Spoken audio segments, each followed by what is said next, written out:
Dear boomers, how do we gain power as we age? And we know it's important to keep up with cardio and strength and balance exercises, but there's another piece of the puzzle that nobody really talks about that much, and it has to do with power. The power to lift heavy trash bags or to throw those trash bags into a receptacle or to lift suitcases above your head in the overhead compartments of an airplane. It's not just how strong you are, but it's about how quickly you can apply force. So imagine a 71-year-old woman in Kentucky. We and she starts noticing a decline in power when everyday tasks like lifting groceries or dog food, big bags of dog food, become challenging. But with the right exercises, you can restore this critical skill. So, how much power do I have left, or how much power do you have left? Here's a quick test you can do at home. It's called the sit to stand test. All you need is a chair with a straight back and no armrests. This is very interesting. So you cross your arms over your chest, set a timer for 30 seconds, and see how many times you can stand up and sit back down again. And if you're over 65, you should be able to do this 12 times or more for a man, and women 11 times or more. So for younger adults, men should aim for about 17 repetitions and women about 15. If your numbers are low, don't worry. There are simple ways to build your power back. So after struggling to lift heavy objects, a woman named Beverly started fitness classes for seniors, focusing on building both strength and power. She began small, lifting 5-pound dumbbells and using an 18-pound barbell for deadlifts. With consistency, she gradually increased the weights, and soon she was climbing stairs without getting winded and lifting over 100 pounds. So that is interesting in light of my own almost 93-year-old cousin who was in weight championships. He lifted more weight or heavier weights than anybody his age and won championships. And recently he had one little bit of a health issue, and I think he's decided to wait a little while before he resumes that activity. But I'll see him this week and I will ask him. So, building power does require weights. Strength alone will not do the trick. And while body weight exercises help, you need to push, you need to pull, and you need to lift heavier things to really maintain strength and power. And just starting small is fine. What matters is that you ramp up over time.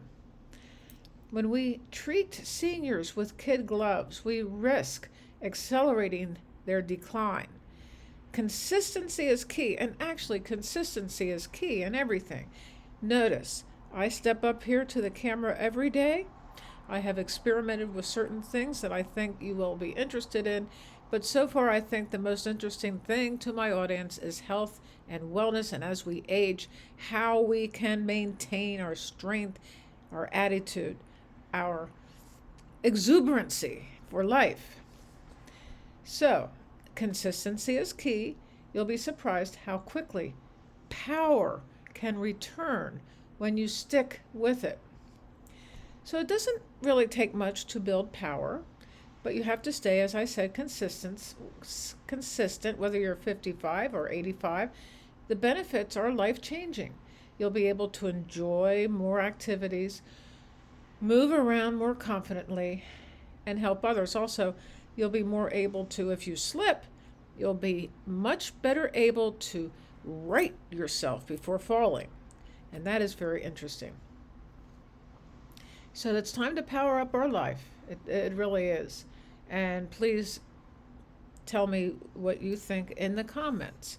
Now, let's talk about inner resiliency and inner strength. So as we uh, use power to gain bodily strength on the physical level, there is a mental level, there is a spiritual level that really goes hand in hand with this power that we are talking about. First of all, we need to cultivate self awareness. Don't just allow your thoughts to go everywhere without focusing in on what it is you are thinking, and also how does your body feel.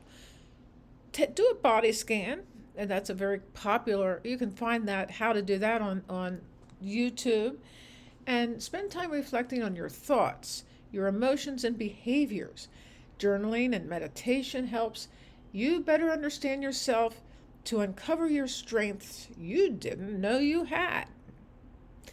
Challenge limiting beliefs. We hear that a lot, or maybe you don't, but we in the online business environment do hear about this. We have limiting beliefs like, as I get old, there's no sense in doing anything new because I just retired and I might as well, get involved in things I may not really be interested in, kind of thing. Identify and question any beliefs that are holding you back. And that takes some self awareness. Replace negative self talk with positive affirmations to help break free from self imposed limitations. So that means, for instance, if you say, I don't have enough money to live to the end of my life, you say, I do, and I will.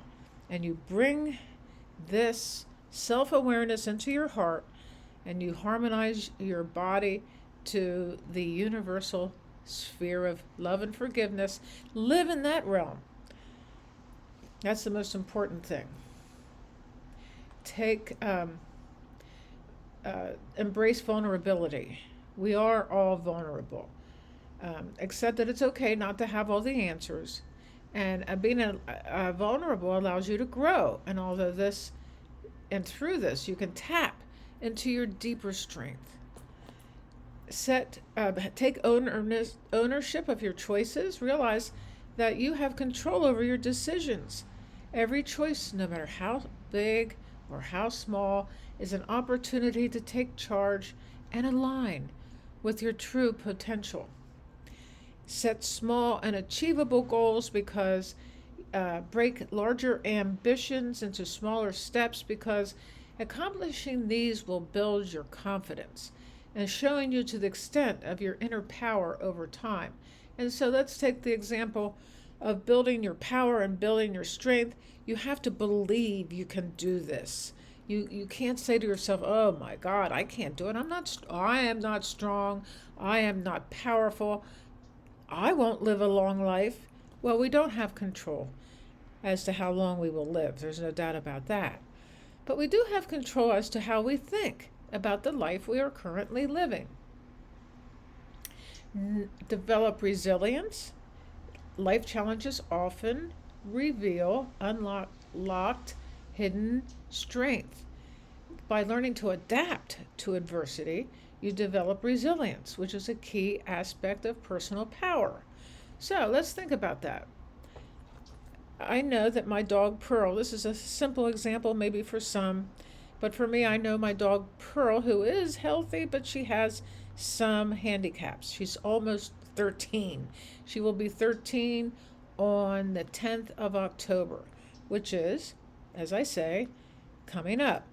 Now, I know this is going to happen, although I am helping her with some of her illnesses and her adversities, and she likes it when I stay home. I do stay home, largely because of her, but largely because I'm doing work from home.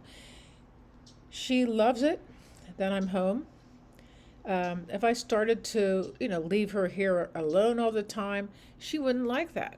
and and also little Maso, my little Boston Terrier, and her have become very close friends, and now she even allows him to eat from her dog bowl. Wow. So I know that she's going to pass on, if not this year, maybe next year.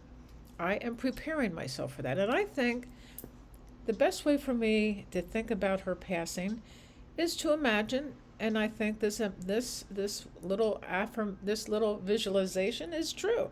She will meet my husband when she dies. He will be there to receive her into his arms. He loved her, and also, I'm telling him this. He knows this, and it makes me feel better.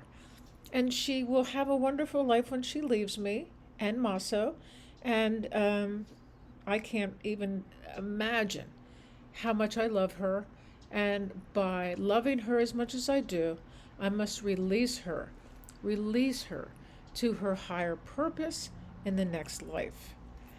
So we must surround ourselves with positivities. What I just said to you, so many times when people think about their pets dying, they become despondent. They actually may never get another animal, which I doubt I will get another animal.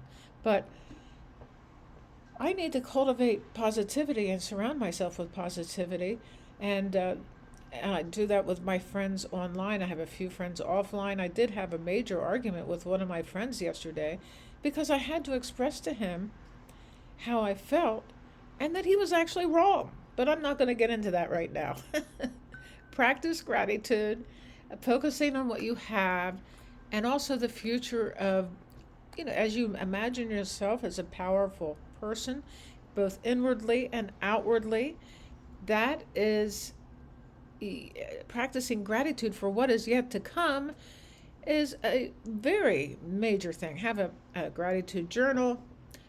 Focus on what you have rather than what you lack. And this can help you shift your mindset. Everything is mindset after all. And recognize your inner strengths and capabilities and also your outer strength and capabilities. And trust your intuition. If your body is telling you maybe you should slow down a little bit, pay attention to your gut feelings. Intuition often guides you towards the right choices and helps you recognize your own internal power. I want to talk a little bit in the next few videos, or maybe one video, about drinking water and how that helps us achieve. It really does help the bodily functions. So, and it also helps in, I think it is probably what the body is waiting for. The body is mainly made of water. We'll talk about that very soon. There's a video that'll show up right here. Subscribe, and I'll see you tomorrow.